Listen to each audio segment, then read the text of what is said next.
এই যে টাকাটা উঠালো, ঠিক 15-14-01 টাকাটা উঠালো।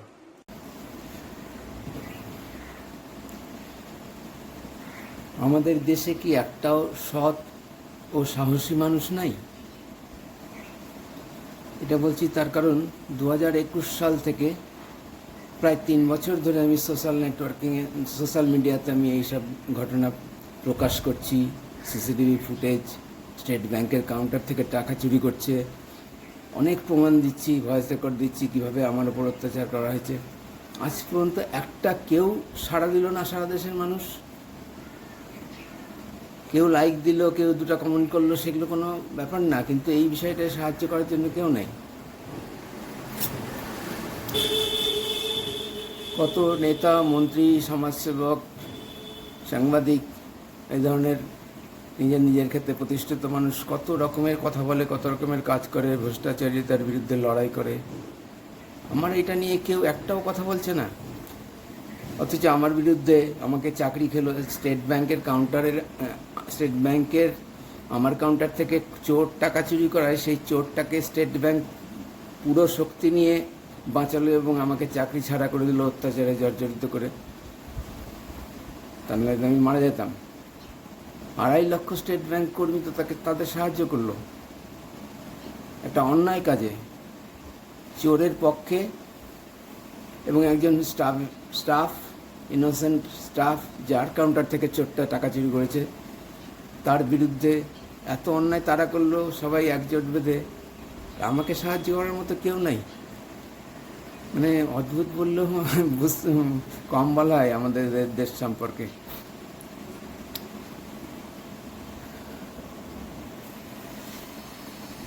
এছাড়াও আমি স্টেট ব্যাংকের কাছে প্রাক্তন চেয়ারম্যান রজনীশ কুমারের আমলে 9টা না 10টা কমপ্লেন পাঠিয়েছি। শুধু প্রথম কমপ্লেনটার পরে স্টেট ব্যাংকের লোকাল হেড অফিস কলকাতা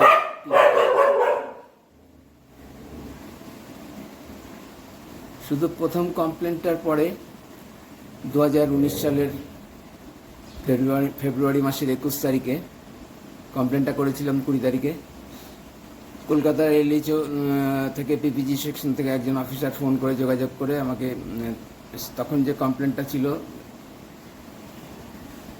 যে আমার সুপারঅ্যানুয়েশন বেনিফিটসগুলোর বিষয়ে, বিশেষ করে লিভ এনক্যাশমেন্ট, লিভ ফেয়ার, যেটা লিভ স্যালারি 8 মাসের 1 মাস 20 দিন হয়ে যাওয়ার পরেও সেটা না পাওয়াতে, যেহেতু সেটা কয়েকদিনের মধ্যেই পাওয়া যায় এবং আমার কোনোদিন সেভিংস ছিল না বলে আমি এটা বারবার রিকোয়েস্ট করে এসেছিলাম যে তাড়াতাড়ি যেন করে দেয়। মালদা শহরেই হবে, আমাদের মালদা স্টেট ব্যাংক থেকে মাত্র 4 কিলোমিটার 5 কিলোমিটার দূরে। 1 মাস 20 দিনেও এই কাজটা হলো না। এই উজ্জ্বল কুমার যে চিফ ম্যানেজার ঘুষ খেয়েছিল না কি করলো, কেন এটা করলো, নিজেদের স্টাফের উপর আর চোরের মালিক নিয়ে একদম প্রশংসায় পঞ্চমুখ, খুব ইম্পর্টেন্ট কাস্টমার, ভয়েস রেকর্ড আছে, এগুলো তো আমি শোনাই, কিন্তু কেউ শোনে না। নাকি আমার এগুলো কেউ মিস্টার ইন্ডিয়া হয়ে যাচ্ছি, মানে আমার সব কিছুই অদৃশ্য, ইনভিজিবল হয়ে যাচ্ছে নাকি, আমি বুঝতে পারছি না। আমি প্রায় স্টেট ব্যাংকে আমি কমপ্লেন করেছিলাম 9টা 2019 সালে রজনীশ কুমারের আমলে। সেই প্রথমের যোগাযোগটা ছাড়া যোগাযোগ করে সব কিছু 36 মিনিট ধরে কথা হয়েছিল আমাদের, এবং সে ভয়েস রেকর্ডটা আছে, সব কিছু জেনে নিয়েছিলেন উনি। উনি আমাকে বলেছিলেন শেষে যে আপনি কি কমপ্লেনে স্টিক থাকবেন। তখন তো আমি ভয়ে, মানে প্রচণ্ড ভয়, ফোবিয়াতে ভুগছিলাম। তাও কাঁপতে কাঁপতে কোনো এটাই বলছিলাম বারবার যে আমার সঙ্গে এইটা হয়েছে এবং আমি এটার প্রতিকার চাই। কিন্তু সেই সঙ্গে সঙ্গে আমি, মানে এত মৃত্যু ভয় আমার মধ্যে ঢুকে গেছিল, বারবার করে এটাই বলছিলাম আমি শুধু বাঁচতে চাই, আমার পরিবার আছে। যাই হোক, বলেছিলাম যে হ্যাঁ স্টিক থাকবো। তার দিন 7 পর আরেকজন কোনো অফিসার পদে শিলিগুড়ি জোনাল অফিস থেকে ফোন করে একই কথা বলেছিল যে আমি কি কমপ্লেনে স্টিক থাকবো। ওই কদিনে আমি নার্ভ পেয়েছি, প্রথমবারই খুব ভয় পেয়ে গেছিলাম। ফোবিয়া তো তখন আমার কাটেনি, ফোবিয়ার চিকিৎসা আমার আরও কয়েক মাস চলেছিল। তখন আরেকজন জিজ্ঞাসা করেছিল যে আমি কি স্টিক থাকবো কিনা আমার কমপ্লেনটা, আমি হ্যাঁ বলাতে তখন উনি বলেছিলেন যে ঠিক আছে, আপনি এইসব নিয়ে রেডি থাকবেন, আপনার যা স্বাক্ষর, শপথ, প্রমাণ ইত্যাদি আছে উনি জিজ্ঞাসা করেছিলেন ডেট, কোন ডেটে অত্যাচার করেছে। ডেট তো একটা না, একটা দিন থেকে শুরু করার পর থেকে কন্টিনিউ করেছিল এবং দ্রুত বেগে বাড়ছিল। তো সবচেয়ে যেটা ভয়ঙ্কর এবং আমার কোনোদিন ভুলতে পারবো না, সেটা হচ্ছে শেষ দিন অটল বিহারী বাজপেয়ীজি মারা যাওয়ার পরের দিন যে হাফ হলিডে ছিল, সেদিন বিকাল মোটামুটি থেকে 3:30 থেকে 4:15টার মধ্যে যেভাবে আমাকে কাউন্টারে গিয়ে লাফিয়ে লাফিয়ে আমাকে যে অনেকক্ষণ ধরে বকাঝকা, ভয় দেখানো, একদম মুখটুক লাল করে নিয়েছে তার উজ্জ্বল কুমার করেছিল। তারপরে ওইটাই আমার শেষ, এবং সঙ্গে সঙ্গে ডিসিশন নিয়ে আমার পক্ষে আর এই অফিসে আসা সম্ভব না। সেই ডেটটা বলেছিলাম, সিসিটিভি ফুটেজ পাইনি। আরে প্রমাণ তো আমি দিচ্ছি, ব্যাংকে তো আমারই পেন ড্রাইভে সিসিটিভি ফুটেজ আছে। ব্যাংক অস্বীকার করে দিল। আচ্ছা, দ্বিতীয়বার যখন স্টেট ব্যাংকের থেকে কোনো বিচার না পেয়ে আমি এটা আমার শেষ দুটো কমপ্লেন্টে উল্লেখই করে দিয়েছিলাম যে আমার মনে হচ্ছে স্টেট ব্যাংক যেন আমার জন্য কিছু করবে না, বা স্টেট ব্যাংক থেকে আমি বিচার পাবো না। সেই জন্য আমি অন্য কোনো প্ল্যাটফর্ম থেকে যাতে এই বিষয়ে সুরা হয় সেই জন্য আমি চেষ্টা করব। তার জন্য আমি দায়ী থাকবো না, স্টেট ব্যাংকই দায়ী তার জন্য, কারণ স্টেট ব্যাংকের দায়িত্ব আছে আমার কমপ্লেনের উত্তর দেওয়া। এত বড় একটা কমপ্লেন, সিসিটিভি ফুটেজ ধামাচাপা দিল মালদা স্টেট ব্যাংক তথা উজ্জ্বল কুমারের নেতৃত্বে, প্রচার করলো যে না চুরি হয়নি, ব্যাংক চুরি বলে মানতেই রাজি না। এই থার্ড পার্টির কথা, আমার মুখের কিছু না, সব অন্য লোকেদের কথাতেই সব প্রমাণ আছে এবং সব কিছুর ভয়েস রেকর্ড আছে। তারপরে যে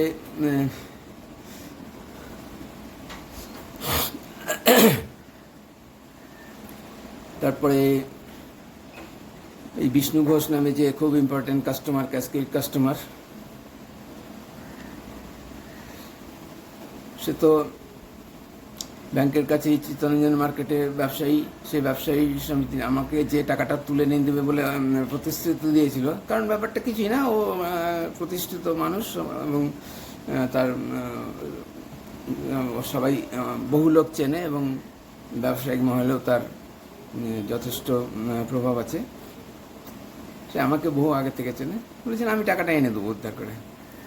সেই যখন উদ্ধার করতে যায়, ব্যাংক থেকে বলা হলো সরাসরি যে না, এটা ওখান থেকে চুরি হতেই পারে না, ব্যাংক কিছুতেই আমার পক্ষে সমর্থন করছে না। ওর সুর শুনলে এবং কথাগুলো শুনলে মাথা খারাপ হয়ে যাবে। তখনই আমার হয়ে গেছে, তখনও তো আমি কিছুই সিদ্ধান্ত নিই যে চাকরি ছেড়ে দেবো। ওটা একটা কারণ। এবং ব্যবসায়ী মহলের সেক্রেটারি যে চিত্তরঞ্জন মার্কেটের সঞ্জীব দা বলে বলছিল, সে, আমি চিনি না তাদের, যে সঞ্জীব দা তখন তো ছিল না, যে আমার কাছেও খবর এসছে কিন্তু অন্যভাবে, উল্টো। অর্থাৎ তাদের ব্যবসায়ী মহলে তাদের সেক্রেটারিকে তারা খবর দিয়েছে কোনো চুরি টুরি হয়নি, কাছে মিলে গেছে, ওটা সাজানো ঘটনা। তার চুরি হয়েছে বলে আমি যে টাকার খোঁজ করছিলাম, টাকা দিতে বলছিলাম, যে যা কিছু পদক্ষেপ নিচ্ছিলাম, আমি একা না, তখন তো আমার সহকর্মীরা প্রচুর আমাকে সমর্থন করছিল, সাহায্য করছিল। তো ওটা সাজানো ঘটনা। এটা তো বাইরের 2-4 জন লোকের প্রচারে সম্ভব না। এটা স্টেট ব্যাংক থেকে, স্টেট ব্যাংক, আমি যেটা বলি যে স্টেট ব্যাংক মালদার সমস্ত স্টাফ এবং অফিসার জড়িত, তারাই ওই চোর এবং কাস্টমার বিষ্ণু ঘোষের সঙ্গে আঁতাত করে ষড়যন্ত্র করে এই কাণ্ডটা ঘটিয়েছে। আমি আশ্চর্য হয়ে যাচ্ছি, 100% লোক সবাই। আমি তো চিরকাল মালদাতে দেখেছি, আমি মানে মালদার বাইরে থাকিনি। 34 বছর 10 মাস টোটাল চাকরি করেছি আমি রিটায়ারমেন্টের আগে, এবং পড়াশোনা বা কোনো কারণেই মালদার বাইরে থাকিনি। কারণ মালদাতে আমি নতুন কিছু না, আমি পার্মানেন্ট বাসিন্দা। যদিও আমার পরিচিতি প্রচণ্ড বেশি না, কারণ আমি শান্তশিষ্ট ভদ্র, এগুলো এইসব কারণে আমার পরিচিতি খুব বেশি নাই। কিন্তু স্টেট ব্যাংকে কাজ করার সূত্রে তো বহু লোক স্টেট ব্যাংকে মালদায় আসে, বোধহয় কোনো ব্যাংকের মধ্যে সবচেয়ে বেশি স্টেট ব্যাংকে আসে, কারণ গভর্নমেন্টের কাজ প্রচুর আছে স্টেট ব্যাংকে। এবং আমি স্টেট ব্যাংকে মালদা ব্রাঞ্চে 2001 থেকে 2013 পর্যন্ত ছিলাম, আবার 17 সালে এসে তারপরে তো 18 সালে চাকরি ছেড়ে দিতে বাধ্য হলাম। যে বহু লোক চেনে ওই ব্যাংক, চোর এবং বিষ্ণু ঘোষ আর কারোর মদত আছে কিনা জানি না। পরে বুঝলাম যে ব্যাংকের 100% মদত আছে, 2.5 লক্ষ কর্মচারীর সবারই মদত আছে, কারণ একটা কেউ প্রতিবাদ করেনি এই বিষয়ে যে চোরকে সমর্থন করতে বা চোরের পক্ষে ব্যাংক দাঁড়িয়েছে এবং আমাকে অত্যাচার করে চাকরি ছাড়তে বাধ্য করেছে, এটাই, নাহলে আমি মারা যেতাম। তো এটা নিঃসন্দেহে ব্যাংক প্রচার করেছে, ব্যাংক থেকে খবর হয়েছে। ব্যাংক থেকে খবর না হলে তো প্রকাশ করবে না। মানুষ তো বহু মানুষ, কাউন্টারের মানুষ, আমি তো অনেককে বলেছি, বহু লোক জানে। আর এটা ছোটোখাটো ঘটনা ব্যাংক থেকে না, যে স্টেট ব্যাংকের কাউন্টার থেকে চুরি হয়েছে এবং ধরা পড়েছে। দুঃখের বিষয় যে মালদার মানুষও একজনকেও আমার পক্ষে নিশ্চয়ই কথা বলেনি এবং সবাই মুখ বন্ধ করেই কাটেছে। এবারে এই ঘটনাটা কীভাবে হলো জানি না, এত বড় অলৌকিক ঘটনা কী করে হলো জানি না আমি। নিঃসন্দেহে স্টেট ব্যাংকেরই ভূমিকা আছে এইসব বিষয়ে। খবরটা ধামাচাপা দেওয়া, চুরি হয়নি, ওটা সাজানো ঘটনা, ফুটেজ ধামাচাপা দিয়েছে, এটা স্টেট ব্যাংক করেছে একদম সার্বিকভাবে। 2.5 লক্ষ কর্মচারী, কিন্তু আমি এখন প্রচার করছি স্টেট ব্যাংকের, কেউ কিছু বলতে পারছে না তো। এবং আমি এই সাহায্যের কথা বলছি যে মানে আমার আবেদন করছি যে এই বিষয়টা সাহায্য করতে, তাতে স্টেট ব্যাংকের কারো সাহায্য চাই না। এরকম ঘৃণ্য মানসিকতার, জঘন্য সংকীর্ণ মনের, অমানবিক এই মানুষগুলোর কাছ থেকে আমি কোনো সাহায্য চাচ্ছি না। কিন্তু কারোর সঙ্গে আমার যোগাযোগ নেই এবং যোগাযোগ করতে চাই না। এরকম যে ঘটনা ঘটতে পারে কল্পনার বাইরে। এটা বললাম স্টেট ব্যাংকে 9টা কমপ্লেন রাজেশ কুমার আমলে করার পর আমি ওইটা জানিয়ে দিলাম যে আমি অন্য মঞ্চ থেকে চেষ্টা করবো। তারপরে আমি চেষ্টা করতে থাকি এবং আমি প্রথমেই করেছিলাম কমপ্লেনটা প্রাইম মিনিস্টার্স অফিস, যেটা আমার মনে হচ্ছে সর্বোচ্চ জায়গা, সেখানে আমি করেছিলাম। প্রাইম মিনিস্টার্স অফিসে অনলাইন কমপ্লেনের সিস্টেম আছে, সেটা করেছিলাম। সেখান থেকে তারা অ্যাকসেপ্ট করেছে, তারা স্টেট ব্যাংকে নির্দেশ পাঠিয়েছে বিষয়টা ভেরিফাই করে, ইনভেস্টিগেট করে বা যা করার করে মানে সঠিক বিচারটা দেওয়ার জন্য, মানে আমার কমপ্লেনটা, অভিযোগটা সমাধান করার জন্য। তারা তাদের আমার কমপ্লেনটা স্টেট ফিনান্স মিনিস্ট্রি ব্যাংকিং ডিভিশনে পাঠিয়েছে। কিন্তু সবগুলো যেমন হয়েছে, যেগুলোর উত্তর দিয়েছে সরকারি এবং ন্যাশনাল হিউম্যান রাইটস কমিশনের নির্দেশগুলোর উত্তর দিয়েছে শুধু, সেগুলোতে যেমন ভুল রিপোর্ট, মিথ্যা রিপোর্ট কালেক্ট করে যারা অভিযুক্ত, যাদের আমি অভিযোগ করেছি যাদের বিরুদ্ধে, তাদের কাছেই মৌখিক কথা বলে জেনে নিয়েছি যে না, এই ধরনের কিছু ঘটনা ঘটেনি। আরে তারা তো মালদাতেই প্রচার করেছে মিথ্যা কথা বলা। তো ভুল রিপোর্টের মাধ্যমে সঙ্গে সঙ্গে এসব case closed, no merit case closed হয়ে যাচ্ছে এবং একটা মানুষও আমার পক্ষে কথা বলছে না সারা দেশে। এইভাবে খুব মুশকিল। এটা এর চেয়ে খুন করে দেওয়ার চেয়েও বেশি যন্ত্রণাদায়ক এটা। এই ঘটনার পর, এত অপমানের পর যে মানসিক কী অবস্থা, এগুলো বোঝানো যাবে না। আমি যে সুস্থ মাথায় আছি এখনও, এটাই মানে সন্তুষ্ট আমি যে আমি পেরেছি নিজেকে সামলে রাখতে। এখন ভয়টা কমে গেছে। তো আমার মতো তখনকার চেয়ারম্যান রজনীশ কুমার নিজেই দায়ী, হয়তো তার নির্দেশেই ঘটনা ঘটেছে। আমি তো ভাবছিলাম উজ্জ্বল কুমার ঘুষ খেয়েছে প্রচুর, মালদা স্টেট ব্যাংকের স্টাফ অফিসাররা প্রচুর ঘুষ খেয়েছে। জানি না, তাদের তো স্বার্থ আছে, নাহলে চোরকে সাহায্য করবে আর নিজেদের স্টাফকে কোনো অন্যায়, কোনো ভুল, অন্যায়ের কথা তো বলবোই না, আমার পক্ষে অন্যায় হওয়া সম্ভব না। প্রায়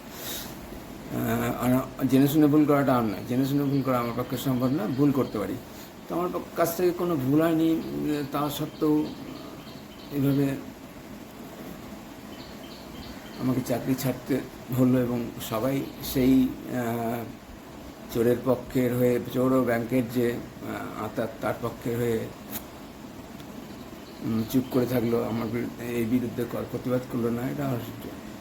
তো প্রাইম মিনিস্টার্স অফিসে সেই রিপোর্টের মাধ্যমে ক্লোজ করে দিল।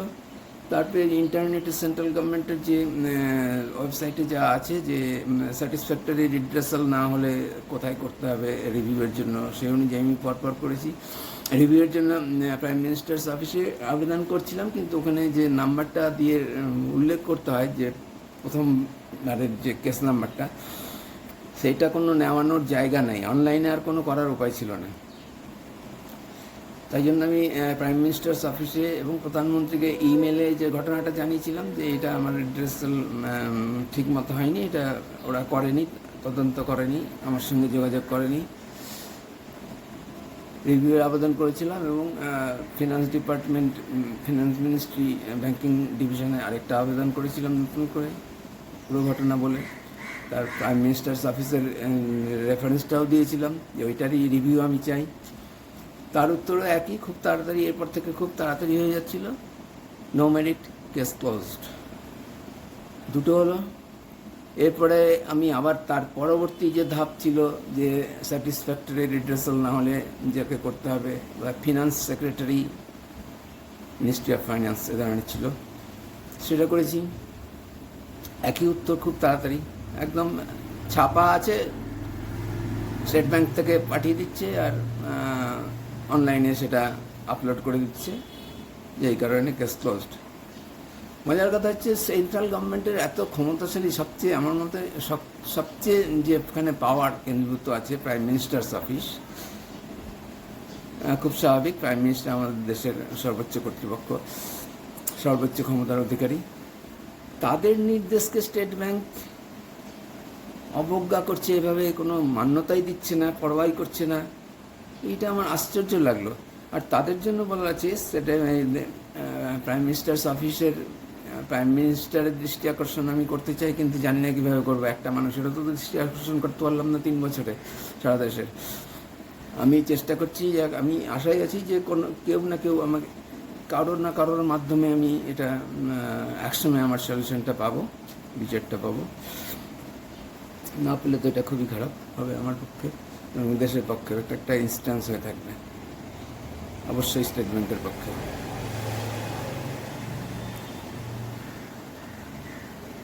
তো প্রাইম মিনিস্টার্স অফিসের যে কমপ্লেনটা, সেটার জন্য যখন রিভিউ চাচ্ছি যে স্টেট ব্যাংক এটা করেনি, তারা মিথ্যা কথা বলে এটাকে ক্লোজ করে দিচ্ছে, তারপরেও যদি তারা ইনভলভ না হয়, আমি তো লিখেছি যে আমাকে নিরপেক্ষ কোনো ইনভেস্টিগেটিং অফিসার দিয়ে তদন্ত করিয়ে এই বিষয়টা সমাধান করা হোক, কেন স্টেট ব্যাংকের বাইরের কোনো তদন্তকারী অফিসার, তাও যদি তারা ইনভলভ না করে নিজেদের, তাহলে তো এগুলো ডিপার্টমেন্ট তো কোনো কাজে লাগছে না আমাদের সাধারণ মানুষের। এবং প্রত্যেকটা ডিপার্টমেন্টেরই কথা বলছি, তাই সরকারি। তারপরে গেলাম যে থার্ড, আমার কমপ্লেনটা ফাইন্যান্স সেক্রেটারিতে করলাম, একই ওই উত্তর চলে আসবে যে নো মেরিট, কেস ক্লোজ। দুটো রিপোর্ট আলাদাভাবে আমি তো দেখাচ্ছি বারবার আমার সব ভিডিওতে। তারপরে একটা লাস্ট ছিল ডিরেক্টরেট অফ পাবলিক গ্রিভেন্স, সেটাও অনলাইন, সেখানে করলাম। প্রত্যেকবারই খুবই আশা করছি, তো একই ব্যাপার, কিছুই ঘটলো না। তো আমি 3টা রিভিউ চাইলাম সেন্ট্রাল গভর্নমেন্টের বিভিন্ন ডিপার্টমেন্ট, উপযুক্ত department, prime ministers office, finance department এবং ডিরেক্টরেট অফ পাবলিক গ্রিভেন্স, তাও তারা ইনভলভ হলো না। তাহলে আমি বলবো যে এইসব ডিপার্টমেন্ট রেখে জনসাধারণের জন্য বা পাবলিক গ্রিভেন্স রিড্রেসালের জন্য এইসব ডিপার্টমেন্টের কী ভ্যালু আছে? তা তো নাই। স্টেট ব্যাংক তো কাউকেই পরোয়া করছে না, তার মানে স্টেট ব্যাংকের উপরে কথা বলার কেউ নেই, বা স্টেট ব্যাংক কারোরই কথা শুনবে না। এগুলো আশ্চর্য লাগছে। সব শুরুতে আমি আমার উপর এত অত্যাচার হয়েছিল এবং মানবাধিকার সম্পর্কে আমি খুবই সচেতন বলে আমি প্রথমেই করেছিলাম কমপ্লেনটা, সম্ভবত জানুয়ারি বা ফেব্রুয়ারি মাসে। সেটা হচ্ছে ন্যাশনাল হিউম্যান রাইটস কমিশন, এবং সেখানে তারা একবারে অ্যাকসেপ্ট করেছে।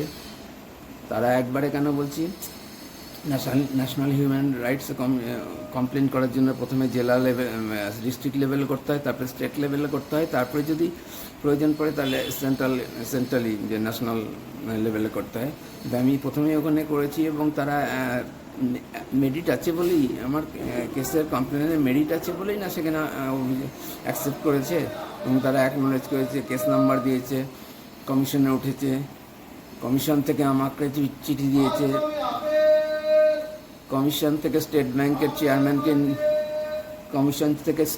চেয়ারম্যানকে নির্দেশ দেওয়া হয়েছে যে এটা সঠিক সমাধান বা ঠিকভাবে সমাধান করার জন্য ঘটনার তদন্ত বা যাচাই করে নিয়ে ঠিক উপযুক্ত ব্যবস্থা নেওয়ার জন্য স্টেট ব্যাংকের চেয়ারম্যানকে নির্দেশ দিয়েছে, ডাইরেকশন দিয়েছে, আমাকে তার কপি দিয়েছিল। তার একটা উত্তর একমাত্র, এবং আমাকে উত্তর দিতে বলেছিল, অনলাইনে আপলোড করতে বলেছিল। এই একমাত্র চিঠি আমি পেয়েছি স্টেট ব্যাংক থেকে, যেটা ন্যাশনাল হিউম্যান রাইটসের নির্দেশ অনুযায়ী আমাকে দিয়েছিল। এবং একই কথা, সেখানে চুরির কথা নাই, আমার উপর অত্যাচারের কথা নাই, নো মেরিট কেস ক্লোজড। তারপরে এত কিছু হয়ে যাওয়ার পর আমার কোনো যাওয়ার জায়গা থাকলো না। সেন্ট্রাল গভর্নমেন্টের চারটা ডিপার্টমেন্ট, 4টা ধাপে আমি অভিযোগ করার পরে কোনো সলিউশন হলো না, পেলাম না। কোনোভাবে যোগাযোগ হওয়াতে আমি হাইকোর্টে গেলাম। কোর্ট নিয়ে আমার কোনো ধারণা ছিল না, আমার ভীতিই ছিল কোর্ট নিয়ে। কারণ যেখানে আমার একটা বিরাট ব্যাপার হচ্ছে যে কোর্ট একটা এমন জায়গা যেখানে আমি সরাসরি কিছু করতে পারছি না, মাঝখানে কারোর লিঙ্ক হিসাবে কেউ থাকছে, অর্থাৎ উকিল, লয়াররা। এবং কোর্টের বিষয়ে আমার খুব বেশি জানাই নাই এমন কারণে। তো হাইকোর্টে গিয়ে তো প্রথমবার রিজেক্ট হয়ে গেল, সিঙ্গেল বেঞ্চ। রিজেক্ট করার যে রিপোর্টটা দিয়েছে, যে কারণগুলো, সেগুলো তো সত্যি আমি কল্পনাও করতে পারিনি। সেগুলো কারণগুলো ঠিক না, প্রায় সবগুলোই বেঠিক। এবং আমার তার উপযুক্ত প্রমাণগুলোও দেওয়া ছিল, আমার উকিল কেন দেখাতে পারলো না এবং মেনে নিল সেটা বুঝতে পারলাম না। তারপরে আমার উকিলের পরামর্শে একজন সিনিয়র উকিলকে হায়ার করে ডিভিশন বেঞ্চে আপিল করা হলো।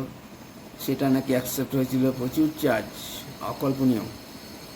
তাও আলোচনা করে আমি ভেবেছিলাম যে 3টা হিয়ারিংয়ের মধ্যে যা কিছু অর্ডার হবে, অর্ডার মানে একটা অর্ডার হলেই তো আমার কাজ হয়ে যাবে, বাকি সব কিছু তো আমি খুব কনফিডেন্ট ছিলাম। অর্ডার মানে তদন্ত, এবং উপযুক্ত তদন্ত হলে তো সবই জানা যাবে। সারা ঘটনায় কোথাও তো আমি একটা মিথ্যা কথা বলিনি, বলা সম্ভব না আমার পক্ষে। সেটাও যখন হলো না, এবং 3টা হিয়ারিংয়ের পরে কোনো তদন্ত হলো না, এবং বুঝতে পারলাম এটা অনির্দিষ্টকাল অবধি চলবে এবং কোর্টের এই বিষয়টা আমার কিছু করার নেই। তখন আমি প্রচুর টাকা লস করে, প্রায় পকেট খালি করে দিয়ে আমি ওটা বন্ধ করে দিয়ে চলে আসলাম। উকিলকে বললাম যে এটা আমি আর চালাতে পারবো না। 2020 সালের ঘটনা এটা। 2020 সালেই হঠাৎ নজরে পড়লো যে স্টেট ব্যাংকের চেয়ারম্যান পাল্টে গেছে, মিস্টার DK খাড়া নতুন চেয়ারম্যান। সঙ্গে সঙ্গে আমি আবার আশান্বিত হলাম, এবং সেই চেয়ারম্যানকে এবং যে সঞ্জীবনী HR যে বিভাগটা আর কি, সর্বোচ্চ পর্যায়ের এবং স্টাফ গ্রিভেন্সের জন্য, সেখানে আবার নতুন করে পাঠালাম সব আগের সব রেফারেন্স দিয়ে এবং সব ইমেলের কপি দিয়ে। এবং তাতে এটা উল্লেখ করে দিলাম যে আমার হাইকোর্টে কেস পেন্ডিং আছে, এই অবস্থায় আছে, কিন্তু আমি আর চালাতে পারবো না এটা টাকার অভাবে এবং অনির্দিষ্টকালের জন্য। আপনি দয়া করে এটা যথোপযুক্ত ব্যবস্থা তদন্ত করে আমার এই ইস্যুটার সমাপ্তি ঘটান, এবং যাতে কোর্ট কেসটাও ড্রপ হয়ে যায়। আমি জানি না কোর্টে কেস পেন্ডিং থাকলে কী হয়। একটা দিলাম, দ্বিতীয়টা দিলাম, তাতে কোনো উত্তর পেলাম না। 3 নম্বরটা করার পর সে একদম প্রথমবারের মতো আরেকজন LHO কলকাতা PPG ডিপার্টমেন্ট থেকে আমাকে ফোন করে ঘটনার বিষয়ে কথা বলে জেনে নিলেন কী ঘটেছিল না ঘটেছিল। এইটাই শেষ। স্টেট ব্যাংক থেকে কখনো আমাকে কোনো উত্তর দেওয়া হয়নি। তো এই অবস্থা। দেশে বলে যে কানুন সবার জন্য, অধিকার সবার, ব্যক্তিগত অধিকার বা চাকরির অধিকার, এই যে গণতান্ত্রিক অধিকারগুলো সংবিধান অনুযায়ী আমাদের আছে। এবং আমি এখন তো খুবই খবর শুনি, এবং আমি দিনরাত এগুলোই শুনছি যে এই জিনিসগুলো আছে, সবার প্রাপ্য। আমি পাবো কী করে? আমাকে যদি আমার কর্তৃপক্ষ না দেয় এবং অন্য কেউ যদি দেখার না থাকে, স্টেট ব্যাংকের উপর যদি কেউ চাপ সৃষ্টি না করতে পারে আর স্টেট ব্যাংক কেউ বাধ্য না করে, স্টেট ব্যাংক কেন করবে? তাহলে তো আমাকে এইসব ব্যাপারই হতো না, এত কিছু ঘটনাই ঘটতো না। তাহলে তো স্টেট ব্যাংক আমার চাকরিটা খেত না চোরের জন্য। শুনেছি নাকি আইনের একটা বেসিক জিনিস আছে যে অজস্র দোষী ব্যক্তি ছাড়া পেলেও একটাও যেন নির্দোষ ব্যক্তির শাস্তি না হয়। কোথায়? আমার এখানে তো হাজারও হবে না, লক্ষ দিয়ে হিসাব করতে হবে যে সবাই দোষ করলো। যারা প্রতিবাদ করলো না জেনে শুনে এবং সহকর্মীর চাকরি এভাবে খেয়ে নিতে তাদের সমর্থন করলো, তো তারা সাহায্য করলো। অপরাধ করলে সবাই কোনো না কোনো বিষয়ে অপরাধী, একমাত্র আমি না। এবং আমি একমাত্র শাস্তি বলবো না, আমি শাস্তি অপরাধ এই বিষয়গুলো আমি আনবই না। অপরাধ আমি করতে পারি না, শাস্তি হবে কেন? তো আমাকে এরকম অন্যায় অবিচারের শিকার করা হলো। এখন মনে হচ্ছে যেন যেখানে বেশি লোক আছে, অজস্র লোক যেদিকে, সেটাই ঠিক। ঘটনা কোনটা ঠিক সেটা বিষয় না, যেদিকে বেশি লোক আছে সেটা ঠিক, এটা তো হতে পারে না। Got it.